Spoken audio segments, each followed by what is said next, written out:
Welcome to the channel. In this video, I will briefly talk about a free open source tool for testing web application security, developed by OWASP, called Zap. So, what is Zap? It's a tool for finding vulnerabilities in web applications. It has open source code, meaning this tool is free, and it's also cross-platform, working on different operating systems.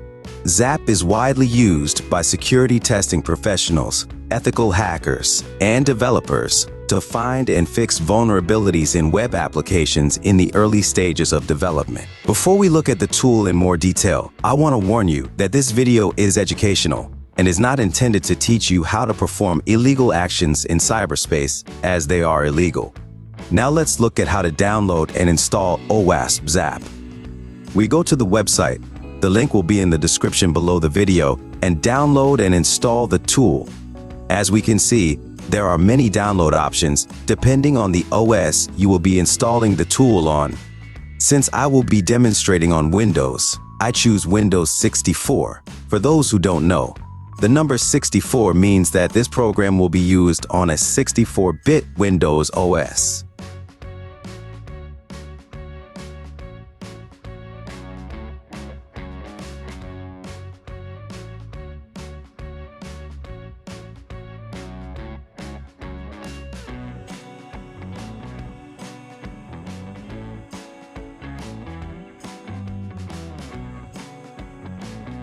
Also, for the Zap program to work, you need to download and install Java version 8 or higher.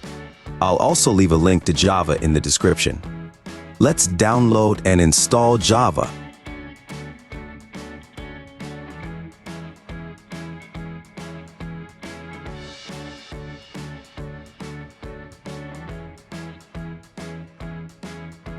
Done. Now let's launch Zap and start learning. At the beginning of the launch, a window opens asking if we want to save this session, in case we want to work with it further.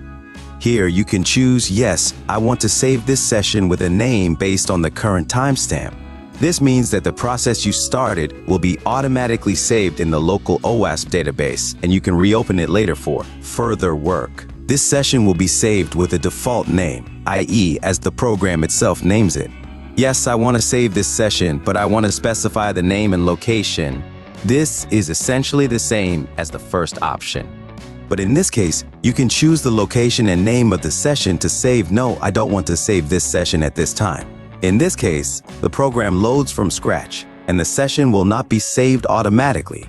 But if we need to, we can load save session separately through the File, Open Session menu. Select the session we need and click Open.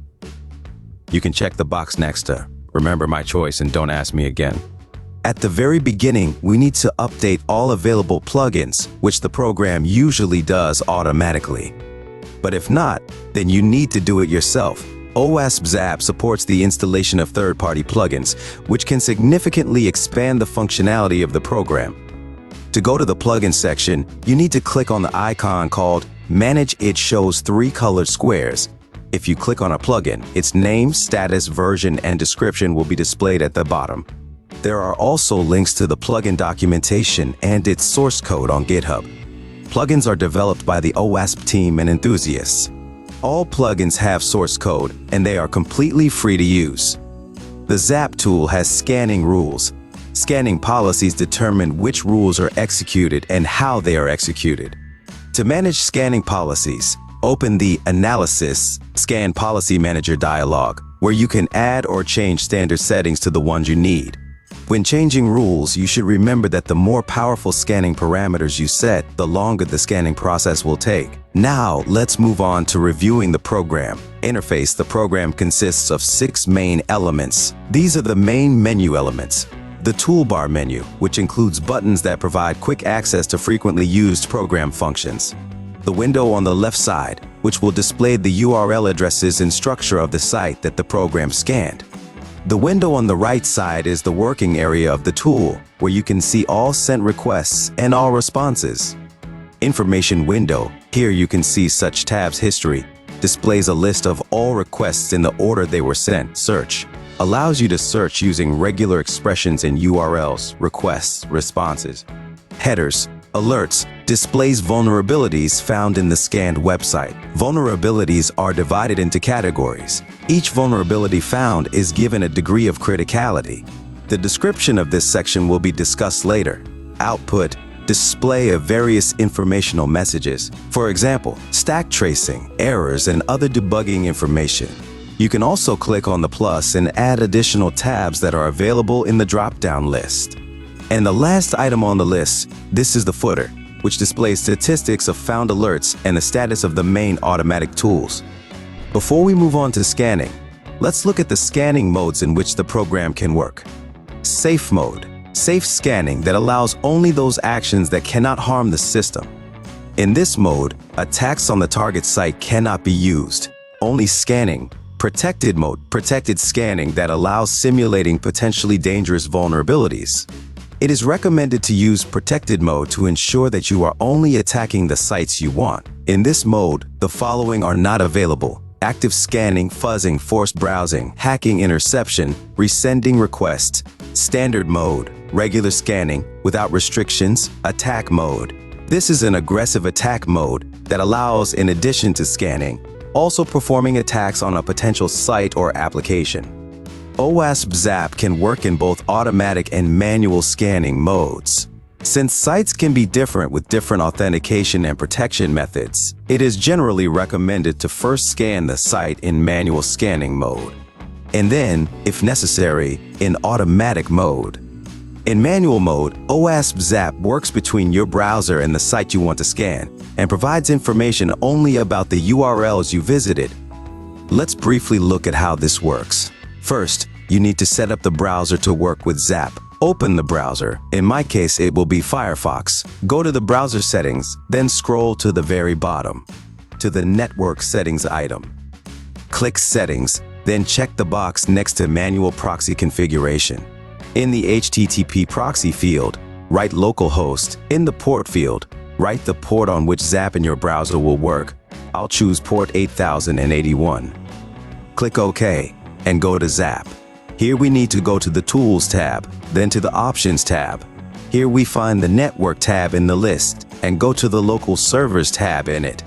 In the address field, write localhost or 127.0.0.1, which is equivalent, and in the port field, write our port 8081. Done. Now let's choose the Zap working method. Standard mode, go to the Manual Explore tab, choose Firefox browser and click the Launch Browser button, after which our browser will open. Here in the search field, we write the target site we want to scan, and we can see that Zap has started intercepting the data passing through it. And the more tabs we open, the more data Zap will collect about this site. This method is suitable for point research of sites. After scanning, you can study the collected information in Zap in more detail. If you're interested in learning more about manual scanning mode or any other Zap functions, write about it in the comments and I'll definitely make a video on this topic. Next, we will look at the automatic scanning mode. To scan a site in automatic mode, you need to choose the scanning mode. I'll choose standard as an example and click on the automatic scanning icon. In the URL to attack field, enter the URL of the site you want to scan and click the attack button. As we can see, the testing process has begun. Our spider identifies all hyperlinks on the page and adds their URLs to the list to visit. The Alerts tab shows detected possible vulnerabilities. Why possible? Because the tool cannot 100% guarantee that there is a vulnerability. It needs to be confirmed manually later. This tool only points out where, according to its check, there is a high probability of a certain vulnerability. Each group of vulnerabilities is given a risk level, which is marked with its own color scheme. OWASP Zap has 5 such categories. High, the highest critical level of vulnerability. This includes SQL injections, path traversal attacks, LDAP injections, SPRING4SHELL, and others, marked with a red flag. Medium level of criticality of found vulnerabilities.